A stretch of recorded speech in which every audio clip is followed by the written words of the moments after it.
President, I rise to make a short contribution in tribute to my friend and our former colleague, Senator Jim Molan. And in doing so, I acknowledge his family, his friends, his former staff who are with us here today on what I know is another difficult day in the last couple of very difficult weeks in their life. I want to associate myself with the very fine words of other senators who've spoken already in this debate, particularly Senator Birmingham and Senator Wong. It is a wonderful tribute to Jim as a person that he has been so warmly remembered by people from both sides of this chamber, and it is a reflection on the very fine way in which he conducted himself here. I won't repeat his very distinguished CV and record of service, except to note what a rare and remarkable and amazing thing it is to have someone who's dedicated almost every single day of his life in the service of his nation. From in uniform to civil society organisations and ultimately here in this place, Jim lived a life for others and for his country. And that is a great act of selfless contribution to our country, for which we should be very grateful and for which he should be very warmly remembered, and for which I hope his family is very proud, because it's an astonishing legacy and example that he sets for all of us. Jim and I were collaborators in this place on issues of national security. We were both concerned about the strategic circumstances that our country finds ourselves in. And the perspective and the authority and the credibility that Jim brought to those debates and those public conversations were just so important. He is in very large part to be credited for the very significant change in posture that Australia has adopted in the last 5 years to take much more seriously the threats that we face as a country and to see the world as it is rather than we might prefer it to be, to accept the reality of the circumstances that we find ourselves in. I've been reflecting over the last 2 weeks about the best tribute that we can pay to Jim, the best way in which we can honour his service. And I think it is by continuing his life's passion and his life's work as best we can. We will be imperfect custodians of his legacy because none of us can replicate his record of service and insight, but we can do our very best to carry on his progress and his mission. And I know Jim was gratified and grateful and proud and pleased of the progress that our country has made, particularly over the last 5 years in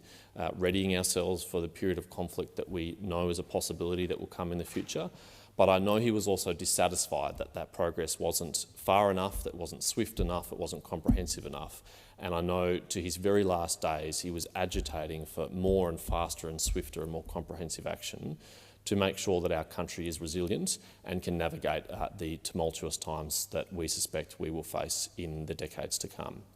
And Jim was absolutely right to view the national security challenges we face as a country holistically, to understand that it's not just about the capability or the kit that our defence forces are able to acquire, but about our whole-of-nation resilience and readiness to survive a period of conflict. He was right to call out weaknesses like our failure to ensure we have sufficient liquid fuel stocks here on shore in Australia, and he was persistent in raising that and gained very significant and welcome progress, but I know in his view insufficient progress, and that must be continued.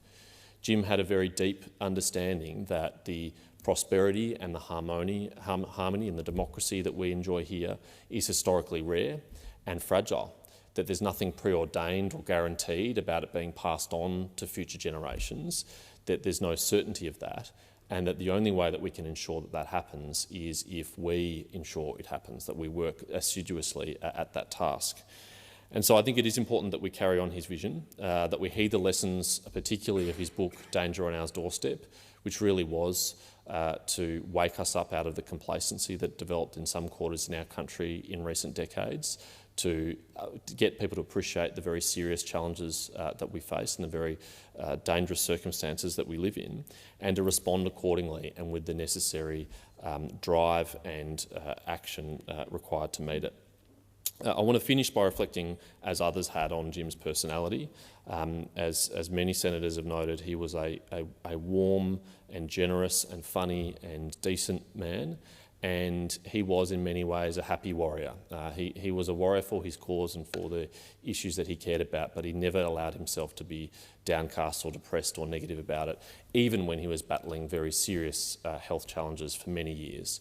The fact that he was able to write a wonderful and important book, which I commend to all Australians, while receiving treatment for cancer, is an extraordinary feat of personal resilience and strength that I think we can all draw inspiration from. And it was that sunny disposition, it was that warm and friendly nature of his that I admired most, despite the challenges he faced in his own life and despite the seriousness of the issues that he worked on. And I hope we can honour that part of his legacy too, as senators, and continue to conduct ourselves in the way that he would have hoped that we would, with decency and courtesy and politeness, while also tackling the very big challenges that we face. So thank you, Jim. Thank you for the life of service that you have given to our country. Thank you to your family who lent you to our country for 72 years. Thank you for the impact and legacy that you leave, and we will do our best to honour it. Senator Bilyk.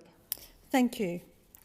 I too rise to join with colleagues in acknowledging the service of former Senator Jim Molan, AO, DSC. And I'm just going to make a few comments today, a fairly short contribution, but I would also like to associate myself with the previous comments made by others.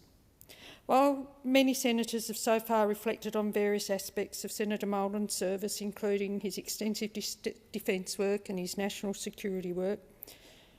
I, like Senator McCarthy, really want to focus on the work we did together on the Select Committee on Stillbirth Research and Education, along with Senator McCarthy and Rice and former Senator Christine